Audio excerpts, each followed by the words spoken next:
Business session of the February 1st, 2022 to order at 6:02 p.m. All council members are present.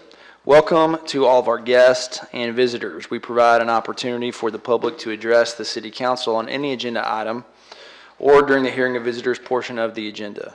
On items other than public hearings, speakers will be allotted one 3-minute presentation regardless of the number of agenda items the speaker wishes to address. If you're here to speak and have not filled out a registration card, please see the City Secretary staff at the registration table outside of the auditorium so that staff can contact you if necessary. If you have handouts, please let us know at the beginning of your presentation and staff will distribute those to council. If you're unable to approach the podium due to physical limitations, a microphone is available to be brought to you. Please join us for the Pledge of Allegiance. I pledge allegiance to the flag of the United States of America and to the republic for which it stands, one nation, under God, indivisible, with liberty and justice for all.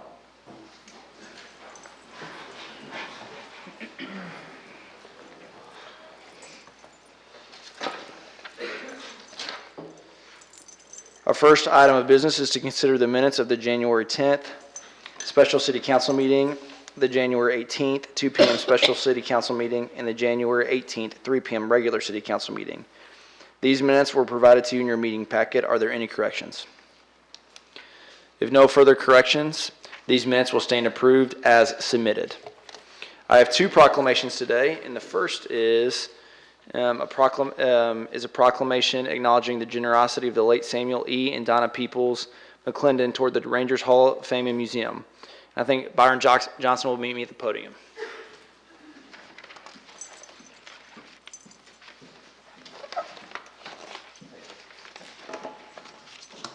Thank you, council members. Great pleasure to be here this evening. I want to introduce three people who are with us this evening.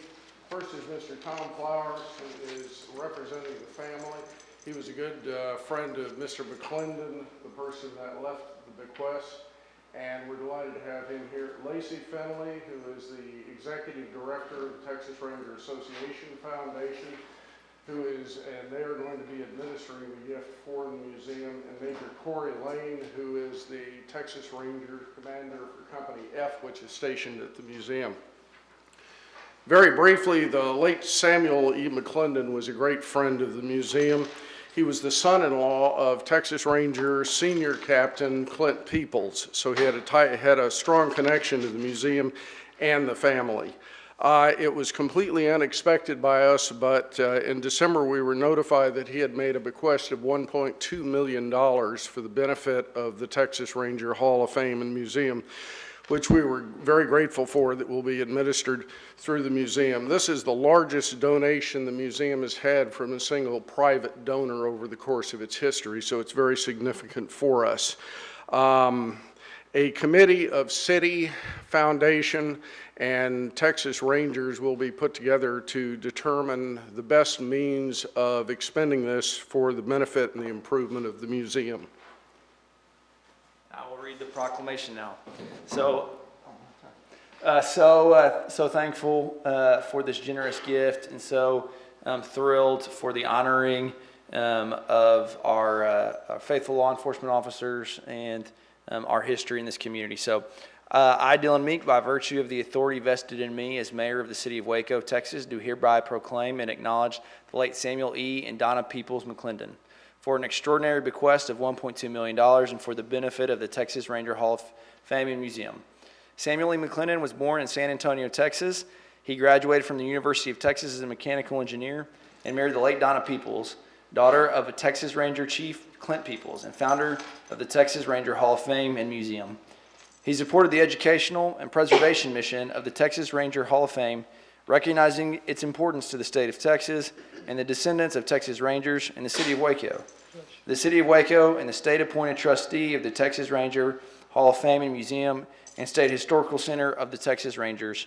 It is with profound gratitude of the city of Waco that pay tribute for the generosity of the late Samuel E. and Donna McClendon toward the Texas Rangers Hall of Fame and Museum, and testimony whereof witness my hand and the seal of the city of Waco this first day of February AD 2022.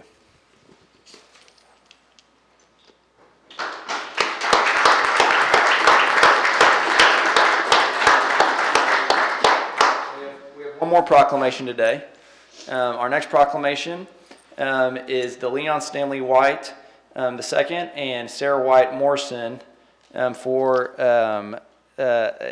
I'll just read this proclamation to start with. I, Dylan Meek, by virtue of the authority vested in me as mayor of the city of Waco, Texas, do hereby proclaim and acknowledge Leon Stanley White II and Sarah White Morrison for an extraordinary donation of artifacts and archives that belong to renowned Texas Ranger Captain Manuel Terrazas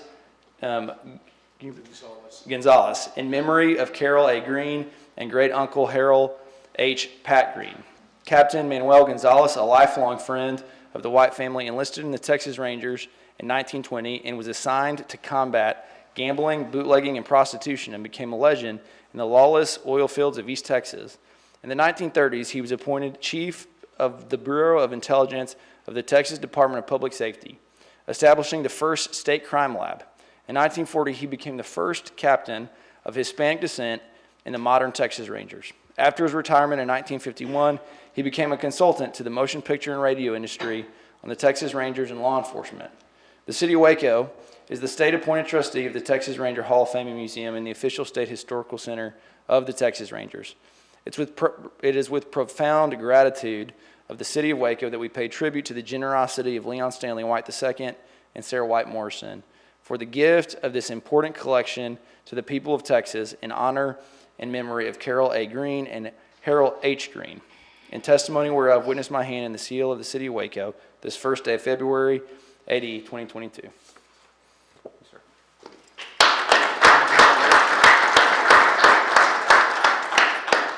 Thank you again for doing this. We will forward this to the family, which was unable to be here tonight.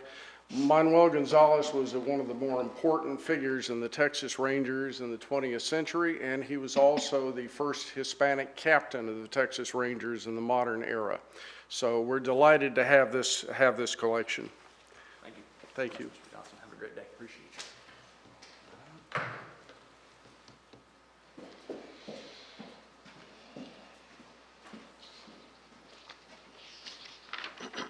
you. All right. Next we have public hearing 2022-52.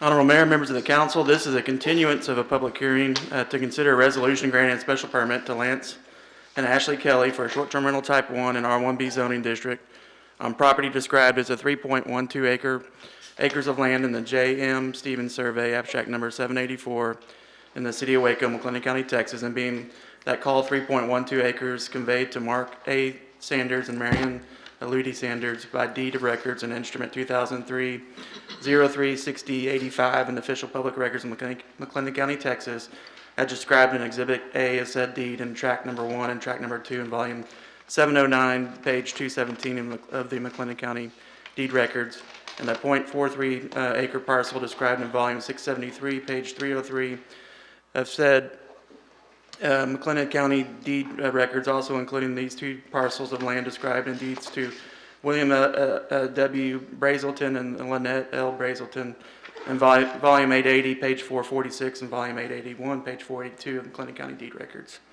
And the residue of a called 4.4 acre parcel of land described in volume 638, page 261 of McLennan County deed records, inherited by Lynette L. Brazelton per the affidavit of record in volumes 1169, page 333, said McLennan County, Texas, known as 5601 Oakview Street.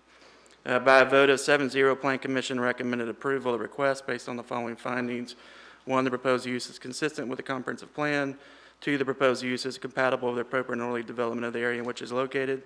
3, the proposed use will not be more objectionable to neighboring properties because of traffic congestion, noise, fumes, vibrations, or any other characteristics than any use permitted in the zoning district without the granted special exception. And 4, that available community facilities and services, including the road system, providing access to the proposed use, are adequate for the proposed use. Staff does recommend adding an additional special provision and condition that states only the guest house may be rented out for a short-term rental on the property. And then lastly, pursuant to state law and the zoning ordinance, if a protest is filed with the commission or city council against an application, it shall not be approved except with a 3/4 vote of all members of the council. Protest must be signed by the owners of 20% or more, either of the area of the lots included in the application or of the lots or land immediately adjoining the area, which is subject to the application extending 200 feet from such area.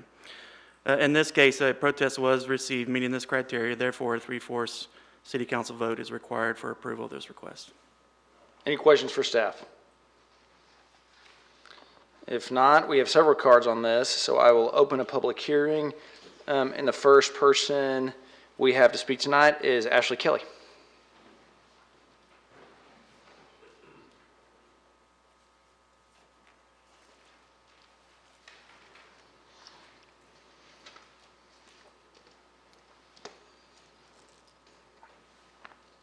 Good afternoon, or good evening, Ms. Kelly. Good evening. I'd like to begin by addressing a few of the points outlined in the petition submitted last meeting.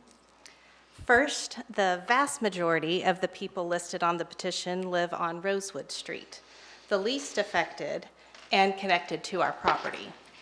Their backyards back up to the side of our property, which consists of over 3 acres of dense woods. Our family aims to preserve, cultivate, and beautify the land. The cottage itself is so removed from Rosewood and surrounded by trees that while sitting on our cottage deck, we are unable to see many of the homes themselves. The next concern outlined in the petition is traffic.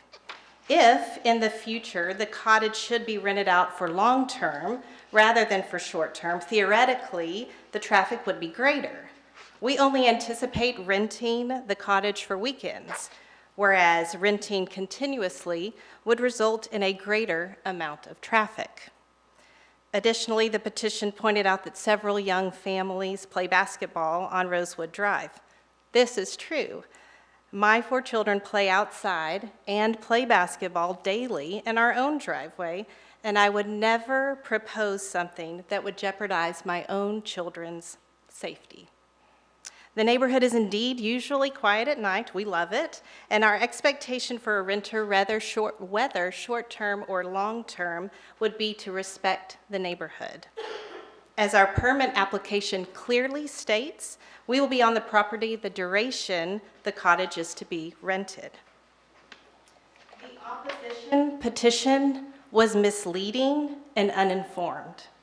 By making statements about the increase of suspicious activities like drugs and gang-related crime, it preyed upon people's fears.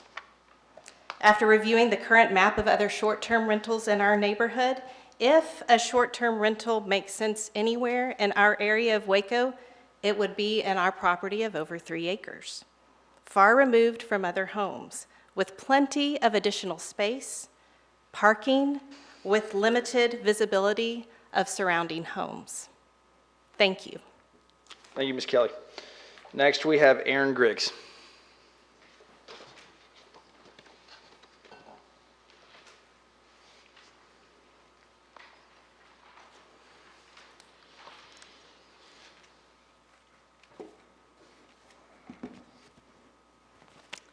Hi, I'm Erin Griggs. I think it's important that we focus on what we are talking about here and what we aren't talking about here. So a lot of the things that we've heard from the neighbors are fears of things that we're not talking about.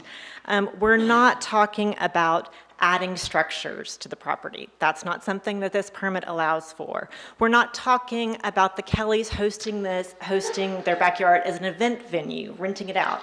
That's not something this permit allows. We're not talking about whether or not Waco is for short-term rentals without the owners on the property or not. We've already said with this type of rental, the owners must be on the property. We're also not talking about whether we like the quiet hours that the city of Waco has set until 10 p.m. at night. That's something that's already decided.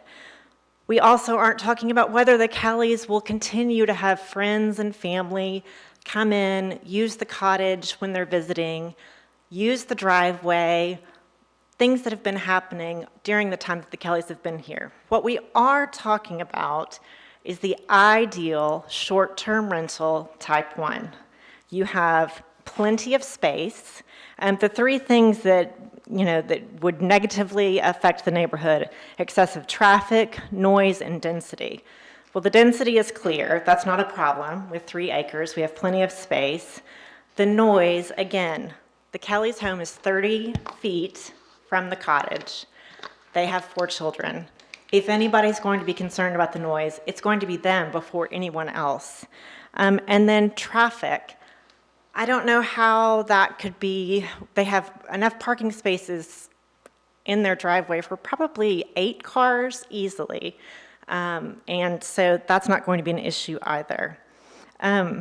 It is an ideal short-term rental type 1. The permit only allows for a maximum of 4 people to use the cottage at any time. The Kellys must be home according to the permit. Yeah, I think that there are fears, but the fears are unfounded. I fully expect what will happen is that the council will vote to approve this short-term rental.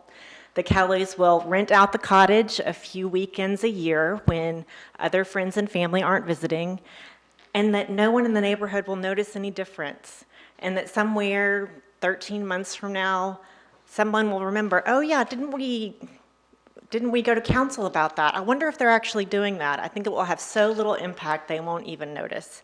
At the end of the day, the permit is for 2 years. If things go awry, first of all, neighbors can complain, or in 2 years, you can choose not to renew. Thank you. Thank you. The next card we have is Miss Janice Kriegel.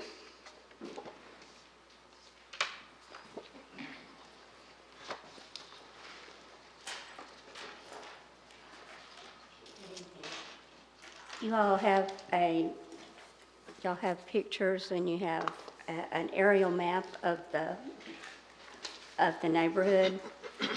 You'll see that the houses on Rosewood back up to that property, and we're greatly affected.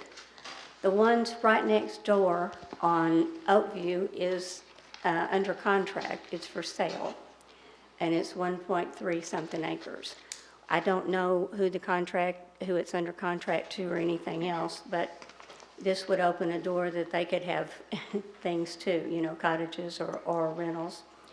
On the pictures, Kelly Ashley said that they had cleaned up the property, and these are pictures of the property that's been cleaned up, the ravine. This is right in the back of my house, and all along, all these houses on Rosewood that back up to their property. This is what we look at. Last summer there were some kids, I don't know where they came from. I felt like they were people's grandkids or somebody, were roving around in the woods back there with BB guns. There's a beer can, I think you have a picture of it, that's been there since summer. And so nothing has really, they did clean a little partial there that the kids could walk across. On the back, you'll see where they put a trampoline on a hill, and you can't level a trampoline on a hill. Their kids scream so loudly when they're out there playing that my 85-year-old neighbor went running down the hill to make sure she didn't need to call 911. I have gone down the hill because they have screamed so loud to make sure that they're okay. Now, where are the parents when they're screaming that loud? I don't know. But we really feel like, y'all represent the citizens of Waco, maybe some of you have friendships with them. But you also, you should recognize the 33 people that signed the petition. And there are 2 others that are landowners that did sign. You have a copy of their signatures, and you can see their property on that thing. And the appraisal district doesn't even show that it's rentable. They don't even show that it has plumbing in that cottage. And that was just done, it'll give a printout date in January. I don't know. There's so many people against it, and it does affect all the people on Rosewood that back up to this property. I just don't think they think things out completely. I think that they say they're going to screen people, but how do you screen people when they pay over the internet and then you leave the keys under the mat? Or if they're only going to have people for the Baylor ball games, how do you control what they're going to do? Family and friends, you know pretty much what to expect. That they're going to act nice. They're going to be good. They're not going to want to ruffle the neighbor's feathers. but you don't know. You just don't know anymore. And we have fought gangs. We have fought crime. We have had all that in our neighborhood. Thank you for your time. Thank you, I Ms. hope you'll Krugel. keep us all in consideration. Next, we have Mr. Frank Anderley. Sorry about that.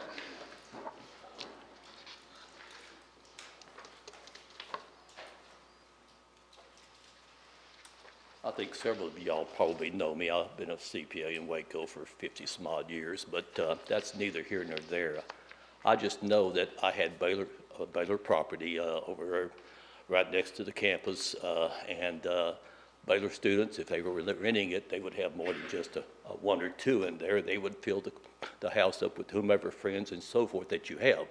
This is supposedly going to be rented to Baylor people, and I also know that I've gone skiing, and you may rent it to 2 or 3, but you may have 6 or 8 in there. They have 4 cars. It's supposed to be a 1-bedroom cottage, according to the application. I can't see having 4 parking spots. I can see having more people show up, and she has to accept them if she's rented it out to the 3 or 4 people. I've had people who've had short-term and long-term rentals, and after a couple of years, they've given up on it because it's not what it's made out to be. Now, if they want to keep relatives and so forth in her, we don't care about relatives. But to rent it out to the public, you'll have to take what comes and how it comes and then deal with it on your own property. And that's a very, very bad issue to have at this point on somebody's back door. Thank you. Thank you. Next, we have Mr. Mervyn Pacheco.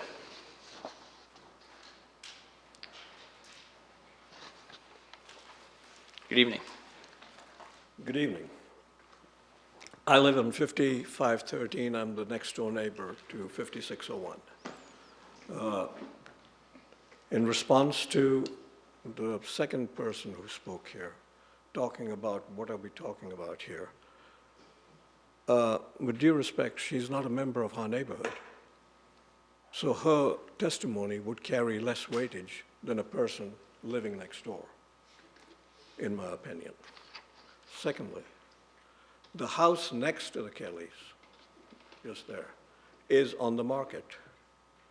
If you open this can of worms now, what's to say that the new owner could also want to have a rental or a bed and breakfast or whatever the case may be. And it changes the ambiance, the tranquility of a neighborhood. And 33 people have signed this petition. People just next door. You know, we've lived there peacefully for so long. We just don't want to change. I hope you take our views into consideration. If you would have the same consideration for your neighborhood, would you like that? Answer the question. I yield my time. Thank you. Thank you. Next, we have Robert Wireman.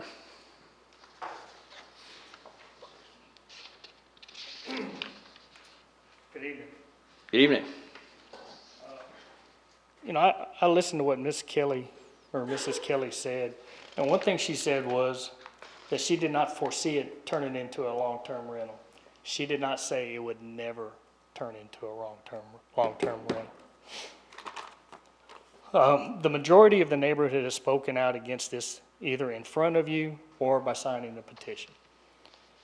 Why send out cards, have 2 meetings just to go against what the majority wants?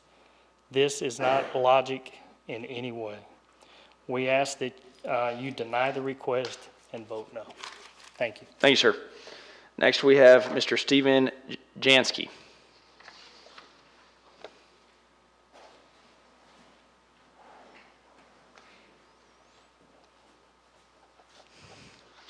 Good evening. Hello. I live at 5600 Oakview, which is directly across the street from them. And as of March 31st of this year, I will be in that house for 24 years. So I'm not new to the neighborhood.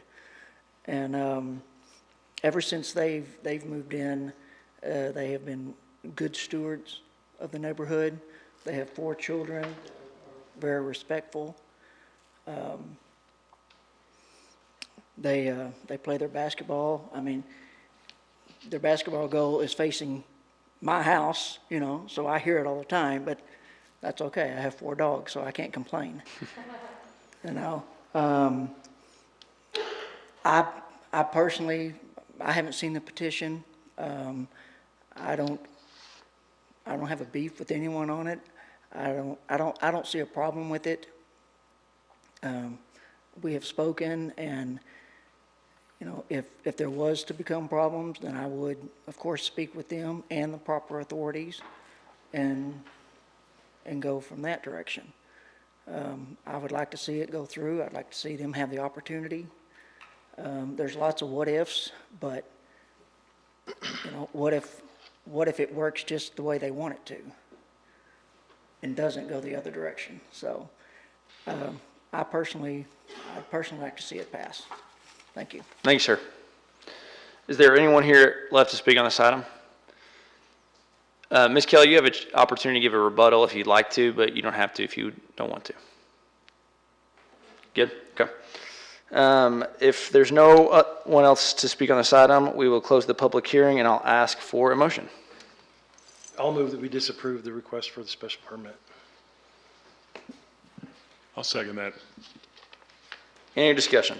Yeah, I'll just say, and you guys have heard me say this 100 times, but I am a firm believer of private property rights, but when the city zones a residential zone as residential, that to me holds it to a little bit higher standard, with the expectation of people who are investing the biggest investment of their life in a home, that there should be an element of peaceable enjoyment to that.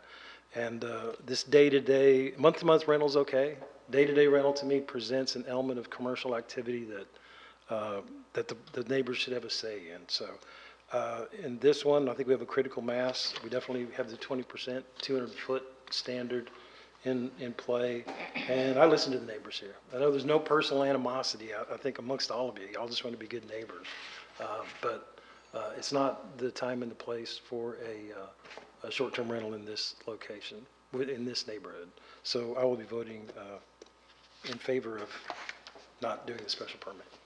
Yeah, I'll echo those comments, and I will say that I don't think I'm persuaded that short-term rentals have led to any increase in drugs, gangs, criminal activity, or anything like that, nor I think are we concerned about some of the photos, you know, that show littering or any of the tales of children kind of free range out there. I know, you know, the Kellys to be great parents and neighbors. I don't think any of that is a consideration as much as it is to Councilman Holmes' comments just about we built in the neighborhood component to this input, and if the neighbors don't want it, then that's how I vote in that matter.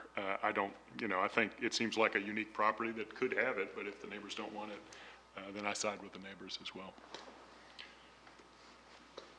Discussion? Please poll the council. Fairfield. Aye. Rodriguez. Are we, excuse me, just to make sure, are we voting against the approval of the permit? Yes. Okay, yes. Water. Yes. Palmer. Yes. Holmes. Meek. No, but that motion carries, so the request for the permit is denied.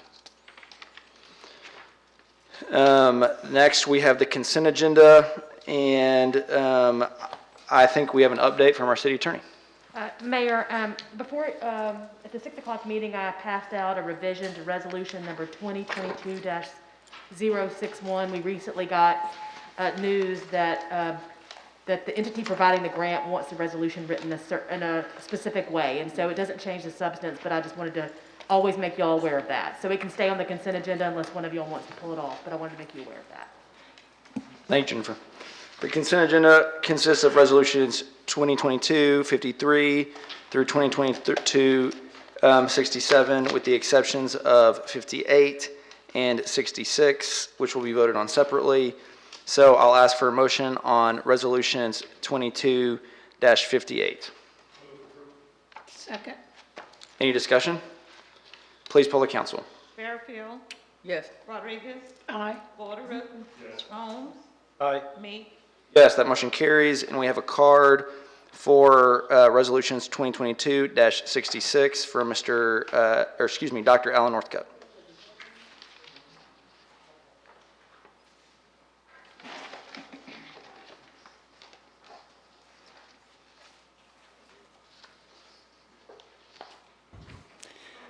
Okay, thank you. So I'm really pleased to support the purchase of the EV passenger cars in this resolution, the couple of Chevy Bolts. I've driven a Chevy Bolt for 5 years myself, so I understand it's an excellent EV. But what I wanted to mention on this purchase is I don't hear any discussion of any other EVs when this comes up. There's about 100 different models on the market right now. And in your handout, I listed 4 that have similar specs. A couple of them are either actually lower in price than the Bolt. So I think it's important to keep in mind that there's other EVs out there when we're making these purchases. Now, on the street sweeper situation, it says there was no mention of electric alternatives in this purchase. And in fact, there are at least 2 electric street sweepers out there, and it's in your handout. There's the Global Electric, which is in use in Chicago, LA, New York, and some coastal towns right now. There's also the Deluvo D0 squared all-electric sweeper. It's used in Europe. It has a subsidiary in the US, so I assume it's probably in use here too. These RFPs that we're placing in places like the Chamber of Commerce and the Waco Trib, of course we're not going to get any proposals from new technology when that's where we're posting this. So we have to do a little looking around to find it, but there are electric street sweepers, and I don't think this should be approved. I think we have a responsibility to at least consider them, considering the ongoing worsening of the current climate crisis. We're in severe to extreme drought right now in the county in McLennan County. We've had crop damage. We've had times of severe fire risk. So, I think we definitely need to look at an electric street sweeper, and as far as I can tell, this wasn't done at all. On the pickup trucks, I would just say that the Ford F-150 Lightning is going to be delivered starting in spring. So it's not quite there yet, but that should be kept in mind for sure in the future, because that's it's $41,000. It's competitive when you look at the total cost of the life cycle of that. The other is the Rivian R1T electric pickup, which is being delivered, but it's $73K, so not practical from a cost standpoint. But just to make the point that electric pickups are available very soon for delivery. Okay. Thank you. Thank you, Dr. Northcutt. Is there anyone else who'd like to speak on this item? All right, I will ask for a motion on 2022-66.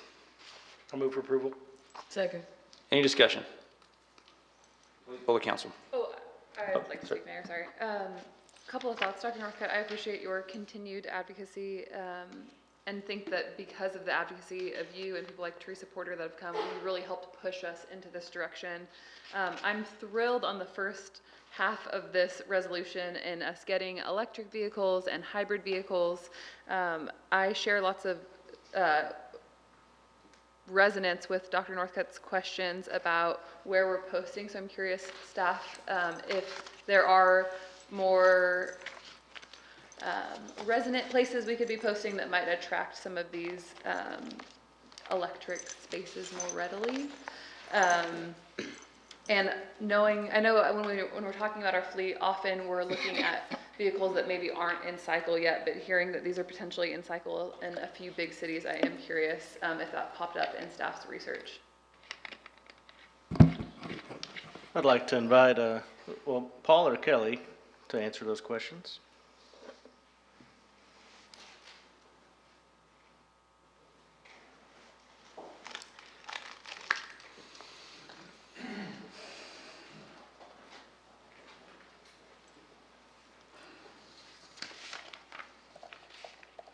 Thank you, Mayor and Council. Paul Kane, Assistant City Manager.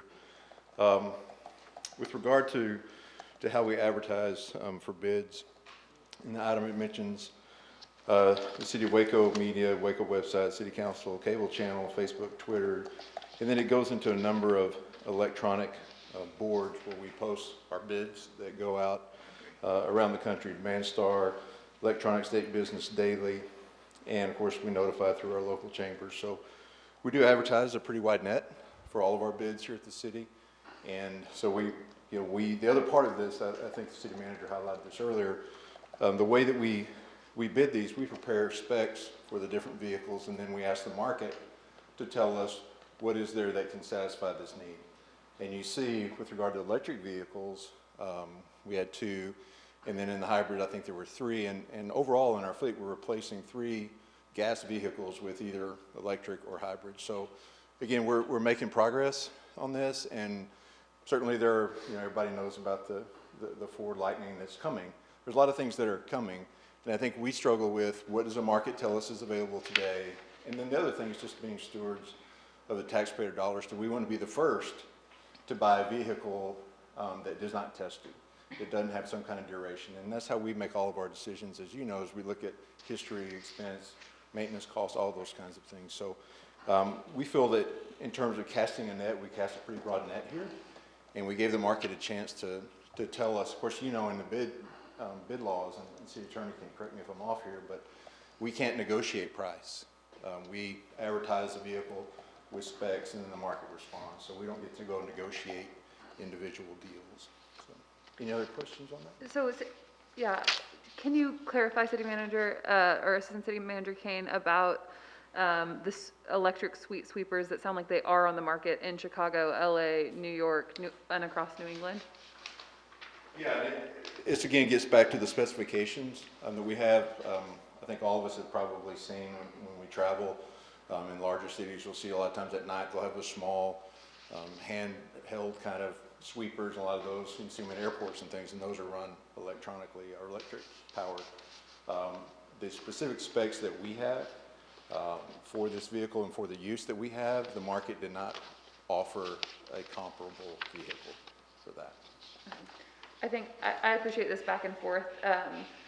One of the things that I'm wrestling with in thinking through this resolution and this larger conversation is we know climate change is real, the data is here, and so we're thinking through how do we as a city steward all of our resources, whether it's our water or our fleet, taking care of our green and our parklands, and each micro decision that we make does have an impact on this. And so I'm excited for us to eventually see the report that's coming down in April that has the right sizing of our fleet and how we are going to seek to electrify everything. I've said this multiple times, but I will not be voting in favor of resolutions that have a gas purchase on it until we have that document in front of our eyes. But I celebrate the first half of this resolution and think that we are making momentum, and I'm excited to see that full document of our entire fleet once it's ready. Paul, does that Ford Lightning, the MSRP on that is $41,000 is what they're expecting? It's not, that's what they're taking orders for, I think, right now. Okay. And delivery is in, I believe, in the spring of next year, I think. Okay. Thank you. Appreciate it. Thank you. Any other questions for staff?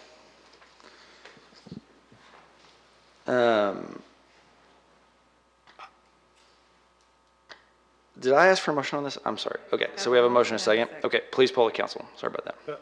Fairfield. Were you going to say something? You move?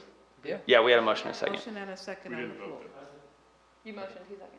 Okay. Councilmember Holmes made the motion and Councilwoman Fairfield second. All right. Yes. Rodriguez? Aye.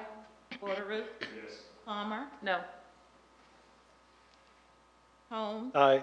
Meek? Yes, that motion carries. And now for the consent agenda, which consists of resolutions 2022-53 through 67, with the exceptions of 58 and 66. Is there a motion on the consent agenda? Move to approve the consent agenda. Second.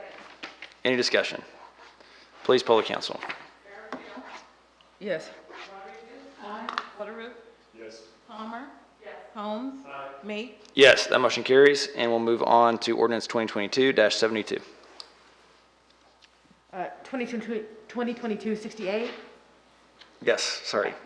An ordinance Flip 2 pages authorizing a next. developer participation and infrastructure cost-sharing agreement with Cooper's Real Estate Investment Corp., which will, number one, provide for the design and construction of water system improvements in order to extend the city's water system to the Highway 84 at Val Verde Road area, and provide for reimbursement to the city of Waco for said extension in the amount of $667.83 per platted lot of the West End at Val Verde addition. And number two, allow the city of Waco to participate in the total cost for oversizing of improvements required by the city for the West End at Val Verde addition in an amount not to exceed the total amount of $467,047 in accordance with Texas Local Government Code, sections 212071 through 212074. Authorizing the city manager to execute any documents in connection therewith, repealing all ordinances or parts of ordinances in conflict herewith, providing a savings clause, and finding and determining the meeting at which this ordinance is passed, open to the public as required by law. This ordinance comes to council on first reading. Is there a motion? I'll move for approval on first reading. Second. A second? Any discussion? Please poll the council. Yes. Rodriguez? Aye. Borderoux? Yes. Palmer? Holmes? Meek? Yes, that motion carries, and we'll move to ordinance 2022-69. Sorry about that. An ordinance of the City of Waco, McLennan County, Texas, amending ordinance number 2020-456 to authorize the use of the facsimile signature of Nicholas B. Sarpy as Director of Finance on all checks, vouchers, and warrants in accordance with Article 7, Section 9 of the Charter of the City of Waco, Texas, effective February 16, 2022. Repealing all ordinances or parts of ordinances in conflict herewith, and finding and determining the meeting at which this ordinance is passed is open to the public as required by law. This ordinance comes to council on first reading. Is there a motion? So moved. Second. Any discussion? Please poll, oh, sorry. That's it. Discussion? Oh, no, I just said yay, Nick. Yay, Nick. I'm so sorry. Please poll the council. Barfield? Yes. Rodriguez? Borderoux? Palmer? Holmes? Aye. Meek? Motion carries, and we'll move to ordinance 2022-70. An ordinance of the City of Waco, Texas, amending Section 18-83 and Chapter 18 personnel of said code, providing the number of police officers, police sergeants, police commanders, and assistant police chiefs authorized by the City Council, providing a savings clause, providing for inclusion in the code, and finally determining the meeting at which this ordinance is passed is open to the public as required by law. This ordinance was approved by a 5-1 council vote on first reading on January 18, 2022. Is there a motion? I'll move for approval on second reading. Second. Any discussion? Please poll the council. Barfield? Yes. Rodriguez? Aye. Borderoux? Yes. Palmer? No. Holmes? Aye. Meek? Yes, that motion carries, and we'll move to ordinance 2022-71. An ordinance abandoning a 20-foot alley located between James Avenue and Spade Avenue and from South 23rd Street to South 24th Street, and further described as 0.16 acres of land in the city of Waco, McLennan County, Texas, being all of a 20-foot alley located between the 23rd Street and South 24th Street, shown on the final plat of Lot 16, Block 4, Ezel Edition, recorded under instrument number 2020-033868 of the official public records in McLennan County, Texas, retaining a sanitary sewer easement, providing for condition of the abandonment that applicant must provide exhibits and field notes from a registered professional land surveyor for each adjoining property owner to the city of Waco for quitclaim deed preparation, finding no duty to maintain, authorizing the city manager to execute quitclaim deeds, providing a severability clause, and finding and determining the meeting at which this ordinance is passed is open to the public as required by law. This ordinance was approved by a 6-0 council vote on first reading on January 18, 2022. Is there a motion? Move for approval on second reading. Any discussion? Please poll the council. Barfield? Yes. Rodriguez? Aye. Borderoux? Yes. Palmer? Holmes? Meek? Yes, that motion carries, and we'll move to ordinance 2022-72. An ordinance of the City of Waco, Texas, providing the Code of Ordinances of the City of Waco be amended by revising Section 28-247 and Chapter 28 zoning of said code, providing the zoning map shall be changed so that certain property described as lots E2 and L2, Block E, McCall Tract, known as 518 and 524 North 5th Street, shall be changed from C3 district classification and become and be designated to O2 district classification, providing for penalties, providing a severability clause, and finding and determining the meeting at which this ordinance is passed is open to the public as required by law. This ordinance was approved by a 5-1 council vote on first reading on January 18th, 2022. Is there a motion? Move for approval on second reading. Any discussion? Please poll the council. Airfield, Yes. Rodriguez. Borderow. Yes. Palmer. Yes, that motion carries, and we'll move to ordinance 2022-73.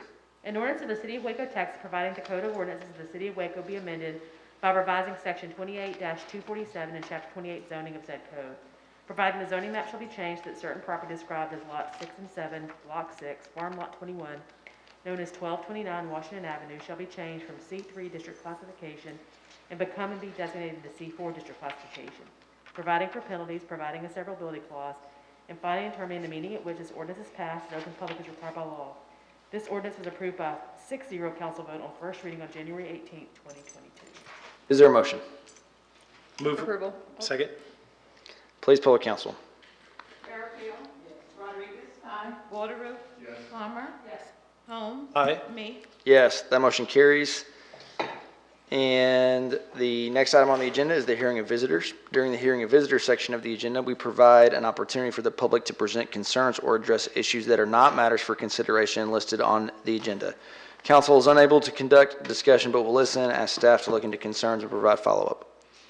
Please provide registration information so that staff can contact you if necessary. If you have handouts, please let us know at the beginning of your presentation, and staff will distribute those to the council. If you're unable to approach the podium due to physical limitations, a microphone is available to be brought to you. I do have one card, and that is for Mr. Herring.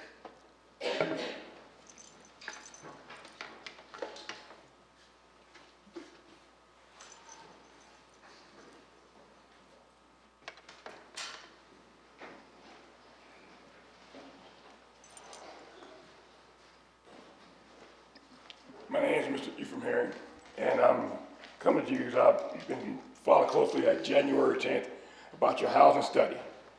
And I went through your housing study because there's issues on there that directly affected me, and I want not to affect someone else. One thing came on and said administrative strategy. I thought y'all were going to have a return on information because it said in your documentation that January 31st of 2022 is when y'all was going to hear back from the study. I was reading the documentation you have online. But the one thing that got my attention was building more of a strategy. Number one was building more robust community service department. Right now, your inspection department is to talk to an inspector, the inspector place, you got to be there from between 8 a.m. to 9 a.m. And then try to catch them between 4:30 p.m. to 5 p.m., the inspection department. Those are the people that inspect your house and do everything else. I think there should be a more availability than that time period, of only at 2 hours a time during the day. So that's something that I didn't see in the report that would suggest more time with the inspectors. The other thing I seen on that report that I didn't see was there's no mechanism in place to gauge the success of the recommendations. So I was wondering, there should be something in there that says that. The other thing that got my attention, there's nothing there about ethics when you start using nonprofit organizations and private nonprofit organizations. And the reason why I brought that up is because what happened to me. And I'll just give you a brief rundown. Outside the time, which I lost my mother, but on 2001 to 2015, I didn't start my education on how to build a house in the city of Waco. So I got all this information. So in 2016, and on September 18, 2016, I paid $109,000 in Neighborhoods Waco to build me a house. In December, I found out that they told me that I had to go do a tax abatement agreement with the state, with City of Waco. So I had no big deal, signed out and did it, because they said City of Waco required that. Documentation showed that y'all didn't require that. They started building the house. They built the house. It cost me $109,000. I paid them. I had to pay the loan person $26,000 out of my savings, which applied to the loan. When Neighborhoods Waco finished building the house, it appraised at $77,000. That's $32,000 less than what I paid for it. Also, the loan value I had, that outstanding loan was $40,000. So that's $7,000 short of what the loan value of the house was. That was appraised by the appraisal district. Then, cost-wise, you're looking at, I paid $109,000 for a house that appraised at $77,000. There's $32,000 that house that I was in the negative on. And then, last but not least, is the inspectors said there's no gravel driveway approved for the house. The house was gravel driveway. So it cost me another $7,000 just to put a driveway in accordance with your inspectors' requirement. And by Mr. Aaron, you're out of time. Please wrap up. God bless you and have a safe trip. But Thank you so much, sir. Is there anyone else who would like to speak at the hearing of visitors? Seeing no one else, will close the hearing of visitors. Are there any council member reports on committees, boards, commission, liaison visits? Mayor, I have one. Back from 2012 to 2014, I had the privilege of serving on the Animal Welfare Advisory Board with actually former mayors Duncan Jr. and Sr., and it was an exciting time to be on the board. We recommended the renovation of the shelter and the passage of the spay, microchip, neuter ordinance, and so that was my first experience in city service, and now it's kind of come full circle. My family went to the new renovated shelter with the Humane Society of Central Texas a couple weeks ago, and we were able to adopt a dog, Buddy Borderood, who was found wandering on the gilded streets of District 4 when he was picked up. But he's in good shape, 5 years old. He's a kind of a middle-aged dog, you know, and we feel a real kinship with him so far. We've adopted him. But he's kind of like my wife and I. I mean, he prioritizes relationships. We feel like that's good. And he's got a reasonable sense of expectations for life. And so we're excited about Buddy going forward. And I just wanted to give a big kudos to the staff of the Humane Society of Central Texas and our Animal Services Department, who are wonderful throughout the process and have been for the last decade. Very cool. Congrats to the Borderood family. Happy addition. It's Mayor, awesome. on a slightly less happy note, I have the pleasure of co-chairing our weekly health response team, which is our health-related COVID task force. And I was looking at an email that was sent to us by our health district director, and just wanted to note that today we hit 800 people in our community that have died, and just wanted to take a moment to recognize just the weight of that impact as we approach almost 2 years of COVID. Those are 800 individuals with family members and neighbors and coworkers and church members, and that number just feels really heavy and really big, and we hit that today. So just wanted to take a moment to honor that and remind our community that there are free vaccinations all across the community, to wear your N95 masks, and to keep trucking along, because this is a long, hard road. But every time we lose a community member, Waco becomes a little bit like we're just losing something that's so precious and so sacred. And so, yeah, wanted to honor that. Thank you, council member.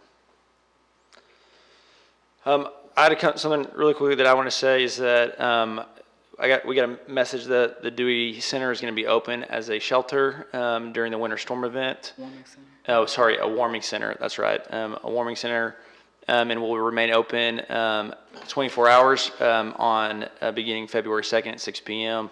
Check out social media, and we've done a press release on that. I know all of our other city services are prepping for the winter weather and are ready to serve.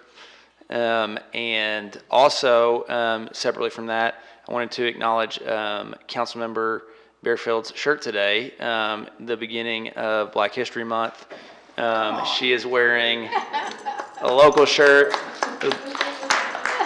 with local leaders of our history, purchased at Defined Arts. Including Trish Irvin. Trish Irvin. Yeah. Oh, wow. I know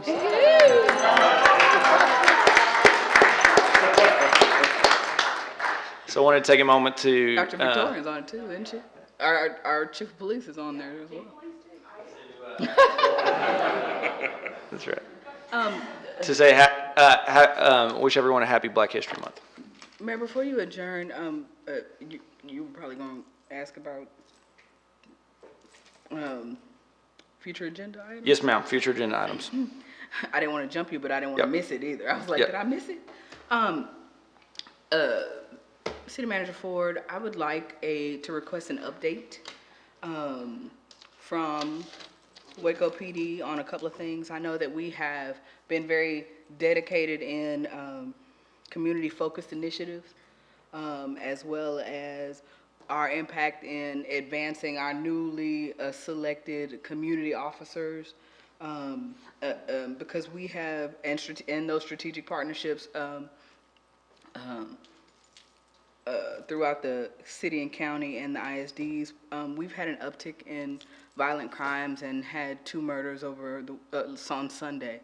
And it's important to us that we know all the, because I know there are a lot of things that are happening, but I don't know that everyone knows that there's a lot of things happening. That's right. And I think because, the upcoming Crime Prevention Summit, which is the 19th, at Knox Hall, so those are things that are coming up that our community can participate in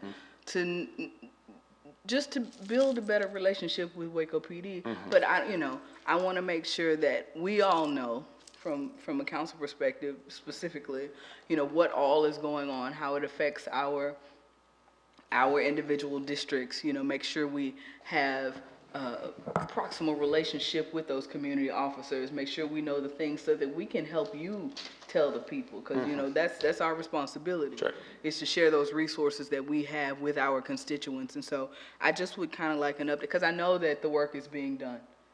I just want everybody to know the work is being done. And to say that, just as Councilmember Palmer mentioned about the deaths due to COVID, deaths due to senseless violence also pull a hole in our soul of this city. And so it's not there's no magic pill that will fix this. It is not just the responsibility of Waco PD, but it is all of us that are gonna have to get together to see these things end. And so that's what I asked for. We'll have Chief Victorian and,